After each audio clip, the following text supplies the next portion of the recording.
Hello, everybody. Scott Golden here with the Golden Opportunities Coaching YouTube channel. Almost plugged another project I'm part of. Anyway, and we're going to talk about do you have fear of intimacy? That's a very serious thing for lots of folks.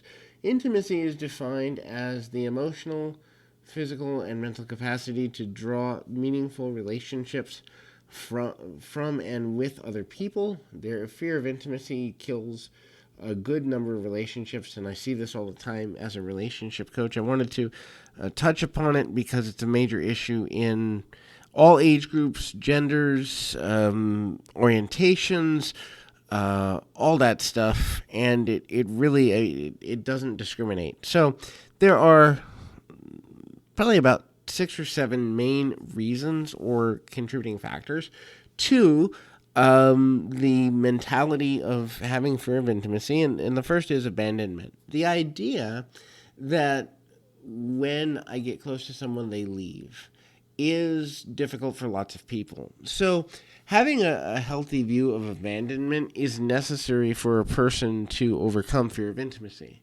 Abandonment is possible in every relationship, and that's scary to confront. Even the most core relationships, whether they be parental, whether they be mentorship, whether they be best friends, other family dynamics, they're possible. But just because something is possible doesn't mean it's your destiny. But certainly for a person that's been through abandonment, either in a previous romantic relationship or with a family member, parent, whatever, it's really hard to imagine that another person would abandon us. This is especially true for people with depression, panic disorder, anxiety disorders, and other forms of emotional instability that are tied to abandonment. So the radical acceptance that abandonment is possible but not your destiny is one key way to change and shift the approach, because the reality is very few people with pure motives want to abandon us, right? Like, the people that abandon us have issues of their own that coming into the relationship, and for the most part, if we are willing to communicate clearly, concisely, and honestly, most people will not abandon us as long as we're honest and integral and treat them well. But the fear of abandonment unexpressed can cause us to not communicate as well as we need to. So one way to counteract fear of abandonment is the reality of clear and concise communication and being vulnerable. I tell people all the time, if you're not willing to face rejection, you're not ready to date or be in a meaningful, deep relationship. And also, if you're not ready to face the possibility of rejection, it's really hard to make friends and social connections at all, because even with the most well-meaning person, the possibility of rejection does exist, and that's why I talk about the 3 tribes. There are 3 tribes of people on the planet. There is a tribe of people that you're never going to connect with at all, no matter what you do. There's a tribe of people that you can convert based on how you behave, and there's a tribe of people in your corner no matter what you do. Those are the 3 tribes. We all have them, and I bet if you broke the people down in your life that you've met over the last several years or decades, you could classify most people in one of those 3 groups. Anyway, the overcoming fear of abandonment is a big thing. Overly independent. So there's 3 forms of dependency in the world. There is independence, which is self-reliance. There is interdependence, the realization that I need people and people will need me, but I can be independent when needed and shift accordingly. And codependence, where is the belief that I need other people to validate me consistently. Now, interdependence is the most healthy place to be because it's reciprocal. The understanding that we can be independent, but total independence isn't healthy, is often a reason to fear intimacy.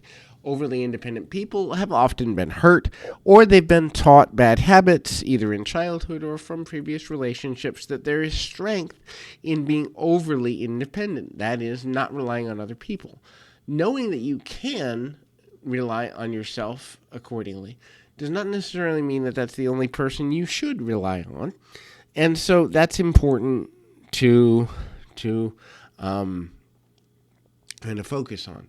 Finding balance in all things, including the level of interdependency or dependency at all that we look at, is important when overcoming fear of intimacy. The next is, many of us have a broken picker.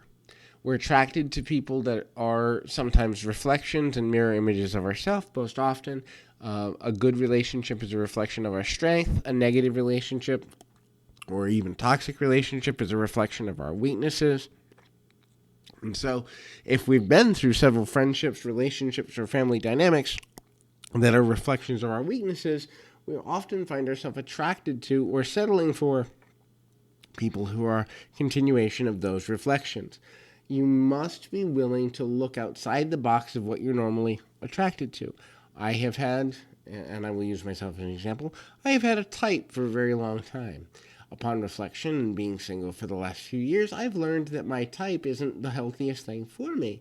And so I've begun to open myself up and cultivate the new type that I think would work best for me. And sometimes when we've been in negative relationships, or we've been in toxic family situations, or we've been in friendships that are out of balance, we gravitate towards what's toxic because we don't know what healthy looks like anymore.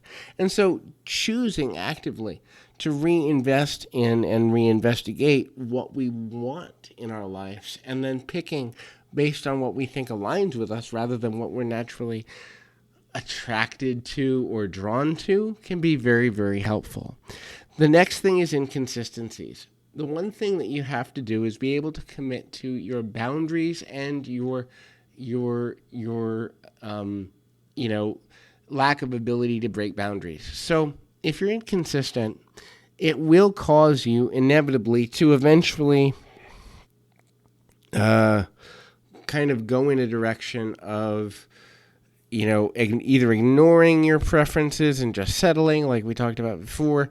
A lot of times what happens is when we allow inconsistency from others, we drop our boundaries. And then when we drop our boundaries, we end up in relationships where, well, I'll go this far, but I know you're not invested, so I'm not going to invest either. And we've become apathetic. Now, the other thing with that is understanding the differences between unbreakable rules, that is the things I will not tolerate, flexible rules, which are the things I'd prefer, but I'm willing to talk about it and learn more about you, and then preferences. These are the things I would rather have, but if I don't have them, my world's not going to end. Having the definition of those things before entering a relationship is essential to having a healthy relationship, so you know, hey, I'd prefer someone who is under the age of 35. Hey, I'd prefer someone who has a college degree. Hey, I would prefer someone who is blonde or has piercings or whatever. But they're not necessities. And then there's my flexible rules. Well, I'd prefer someone who doesn't do drugs, but if they've been clean for 5 years, I'll think about it. And then there's the unbreakable rules. I will not date someone who has had a criminal record. I will not date someone who hasn't had a job for at least a year or whatever.